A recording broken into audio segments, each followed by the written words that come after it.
Last week, I made these sliding doors, and that was mainly so we could separate this room with the piano from the rest of the house, but today, we're just gonna cover them up. And that's because we want this room to not only be a music room, but also kind of like a library. So the whole idea is to hide these doors behind a library wall. And by that, I mean like a shelving unit on this side and on the other side that's connected by shelves over the top of the doorway to make it look super cool. Let's go build some built-ins. Now, built-ins by their very nature are custom. They are built to fit in a particular space, so my measurements are not really gonna matter to you. So rather than me going through it step by step, you can watch me build mine, and then we can talk about built-ins in general to give you some tips and tricks. Almost every set of built-ins I've ever made has a face frame on the front, and this serves a couple of purposes. So typically, I'll go with 3/4 or 1/2 inch plywood for all of the big panels, and then use about a 1.5 inch face frame on the front of it made out of pine. And having that face frame actually serves another purpose. It makes that thin material stronger. If you have a 36 inch wide shelf made of 1/2 inch material, it's gonna bend over time. It's going to bow unless you reinforce it. And by gluing and screwing or nailing that to a face frame, it adds structure to it. It makes it less likely to bow over time. When you go to decide about your built-ins, they will probably have some amount of adjustable shelves in them. And if not, it doesn't really matter. You can just glue everything in place, put face frames on the front of everything to tie it together, and you're good to go. But if you have adjustable shelves, they also need face frames. Now, of course, this is not difficult either, but it's just something else to think about. Your shelf is going to have to fit behind the fixed face frame, but the frame on the front of the shelf is gonna have to be a little bit more narrow. In my case, I'm going ahead and building the entire thing and then making those adjustable shelves separately. They're pieces that are gonna fit inside the finished cabinet, and then I'm gonna put the face frame on to make sure that it fits and clears the opening. Adjustable shelves have to be able to come in and out, so you can't build them so tightly that they actually won't fit in place. Another thing to consider if you're making a large set of built-ins, especially something that has to fit around an opening or another piece of furniture or a TV, is that you wanna make them modular. You wanna build them in pieces that you can easily move, that you can easily stack and tie together with glue or screws. This actually makes it not only simpler to build, but simpler to install as well. So in my case, I'm building 2 separate shelving units that fit on each side. I'm gonna go ahead and lock them in place to the wall and then build another small shelving unit that fits between them perfectly. One of the downsides of building things in a modular way is that you may not have an exact fit within the space, especially if your walls are not perfectly square. And that actually brings up another thing to consider. If you're gonna be building shelves into a room, oftentimes the walls are not perfectly square. Sometimes you'll have a little bit of a dip in the drywall at the bottom of a wall where it meets the floor. And this is just because drywall sometimes is not exact. But when you build something into that space, you want it to fit as well as possible. So oftentimes you'll have to scribe the outside edge to match the curvature of the wall, or you can fill it with caulk. And the last thing I really want to point out here is what's behind those built-ins. Are you covering up access to plugs or light switches or air conditioning vents or returns? All of that stuff still needs to be accessible. Absolutely do not cover up an outlet with a set of shelves that you can't get to. It's actually against code and it's pretty dangerous. And luckily there are creative ways to deal with all of those things and keep them in play and not just cover them up. You can cut a hole in the back of your built-ins to make sure that you can get to the plug that's on the wall. You can create a little channel at the very bottom of your shelves that takes that return or that air conditioning vent out to the room. Just make sure that you keep all that stuff in mind and build it into your design.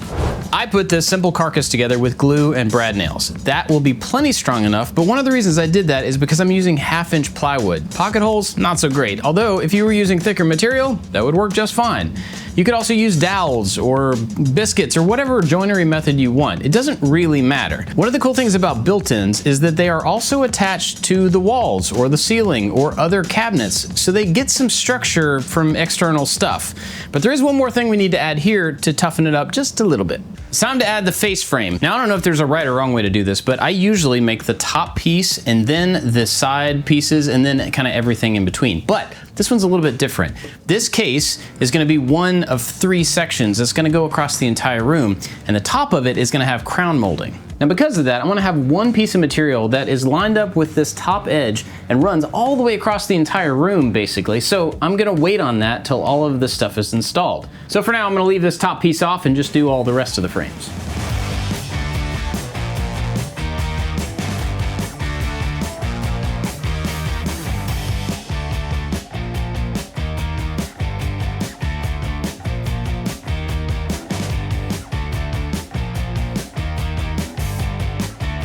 When you get to the bottom shelf, you want it to be off the ground a little bit. You want some sort of a toe kick to stop your foot from going up onto the bottom shelf. And once you've got that toe kick height in, you can cover the front of it in a few different ways. The simplest way is to add one piece at the same level that just runs across the entire front shelf, but it doesn't have any depth to it. So instead, I'm gonna add a normal piece like this, and then a little scrap piece behind it so we have a recessed toe kick.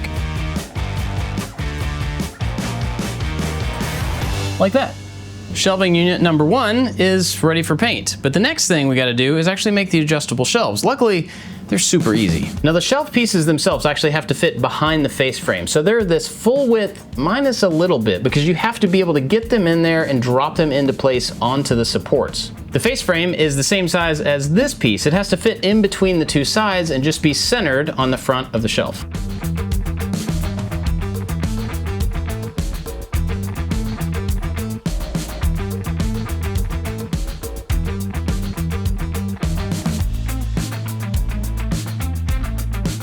This video is sponsored by Element. This morning I went for a run and it was crazy hot outside. So as soon as I got back, I took one of these and I poured it into this water bottle right here and I drank the entire thing because I sweated so much.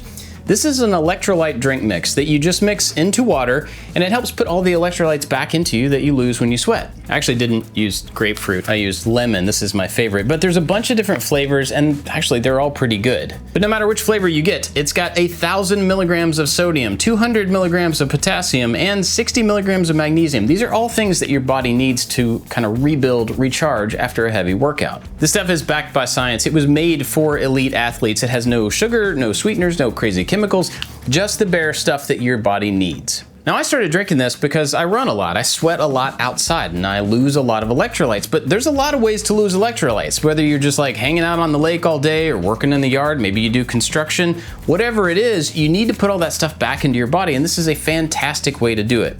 I've been using this for a long time, but now my wife and my kids and a lot of my friends are starting to use it too, and we all love it. There's a bunch of different flavors, fruit flavors, there's some chocolate ones. You can try them out if you go to drinklmnt.com/ILTMS. If you go to that URL, it'll be linked down in the description, and make any purchase, they're gonna send you a sample pack with a bunch of the most popular flavors in it for you to try out. But no matter which flavor you get, just be warned, this stuff is very salty on purpose. I mean, that's kind of the point. You can mix it with as much water as you need to kind of get the salt level to mix with you. For me, it's about this much water per one of these. So this summer, whether you're at the beach or you're out running or whatever you're doing, make sure you put the electrolytes back in your body with Element.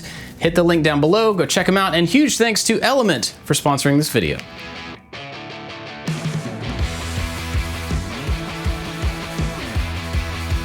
I've got these things painted and kind of in place, but remember earlier on I said that a lot of times walls are not square or they have like a little bit of bow to them? That's absolutely the case here. So for me to fix these things in place, I'm gonna have to use some shims and screw in through that wall and then up in through that 2x4 and then unfortunately, probably down through the bottom into the floor.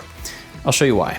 This is my door, and I need this gap and that gap to be the same. I also need the gap to be the same at the top and the bottom, but my floor and my walls are like that. So basically, I have to get it squared up and lined up with spacers and then just add screws everywhere to hold it there. And both of these cases have to be completely in place before I can build this section because it needs to be made to fit.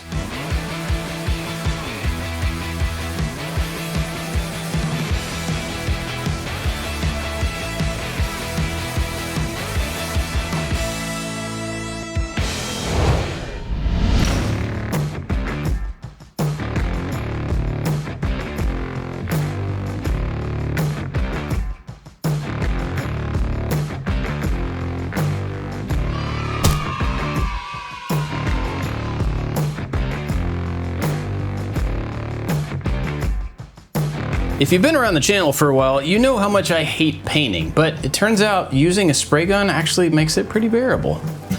When we redid our kitchen, I bought one of those nice Fuji spray systems so I could spray all the cabinets. And I don't use it very often because honestly, it's kind of a pain to clean the gun. But on a project like this, it's absolutely worth that little bit of a pain because you have all these big surfaces and inside corners and stuff that would just take forever with a brush. Plus the fact that the finish on all of this is way more consistent than it would be between a brush and a roller. Anyway, if you're gonna make built-ins, get a spray gun. Now, let's see if I measured this thing right, because if not, that's gonna be really, really annoying. I think it's right, but tight. I think I need to unscrew one of those, put it in place, and then put the screw back in. Okay, so it like technically fits, but it's just a matter of getting it in the thing to slide it back. What I could do is actually chamfer the back corners so that it will center itself, and then I could just force it in. Worst case, I'll do that. So I am gonna have to trim this down just to make it fit. That's my bad, I thought I had it right, but it got me thinking about how you could avoid this if you were to make something similar. Obviously, don't make the outside of the box to fit because it might be a little bit wrong. Instead, make it like 1/8 of an inch shorter, but leave this face frame off. That way you can put the box up in place, shim the sides, screw the whole thing together, and then once it's there, you just add this face frame on to cover that tiny gap. Now I know.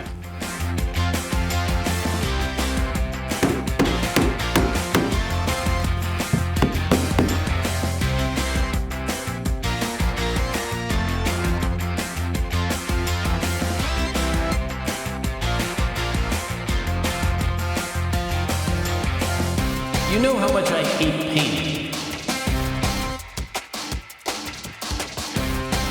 The shelves are in place, and of course, something like this looks really super boring if it's just all the same color. So it's gonna look a lot better once there's some decorations and books and stuff in place to really make it a library wall. But I have one more piece of trim I gotta put on, and I think it might be a little divisive. I'm using the same piece of crown that I took down from this wall, and I decided to paint it to match the shelves because I think this whole thing should look like one piece. And I understand that painting that crown that color is gonna make a lot of you not real happy, but you're not my wife.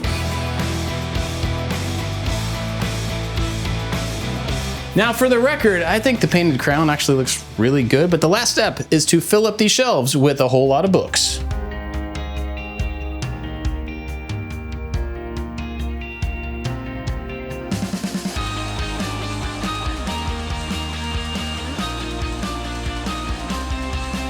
Now the room behind me is still a mess, but that's a project for another day. This room is looking really good. Now the decorations on the shelves and the blank wall behind me are gonna completely change once my wife gets a hold of this room, but I wanted to load up the shelves just to show you how big of a difference built-ins can make in a room. Not including the doors, I spent under $400 in wood and about 50 bucks on paint. And I mean, look at that. People always like to bring up tools as well, and even though I use some other stuff, you could definitely build this with a circular saw or a table saw and a drill. Making built-ins in your house can completely change the way a room looks, and it adds a ton of storage. Give it a shot. Thanks for hanging out with me. Catch you next time. Last week, I made these. Just pop the cover up and watch. You could use dowels or whatever joinery method. Wow. I almost need to do warm-ups before I start talking. Can you be quiet, please? Hey, be quiet.